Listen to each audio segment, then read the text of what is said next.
আজকে দুপুরে হোটেলে খাবার না খেয়ে চলে গিয়েছিলাম ভান্ডারদহ মুখার্জি পাড়ার তারা মায়ের মন্দিরে ভোগ প্রসাদ গ্রহণ করার জন্য। আর সকালবেলা কুপনটা কেটে রেখেছিলাম, কারণ এখানে ভোগ খাওয়ার জন্য সকালবেলা এসে কুপনটা কাটতে হয়।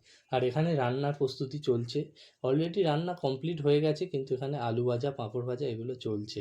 খুব সুন্দর করে এই মন্দিরটিকে সাজানো হয়েছে, আর মন্দিরটিকে দেখো কত সুন্দর লাগছে। আর আমরা বসবো বলে অপেক্ষা করছিলাম, কারণ একটা ব্যাচ অলরেডি বসে পড়েছে। এই যে দেখো কত লোক, কত ভক্ত এখানে এসে ভোগ গ্রহণ করছেন। আর এই যে আমার কুপন, আর আমরাও এখন এসে বসে পড়েছি।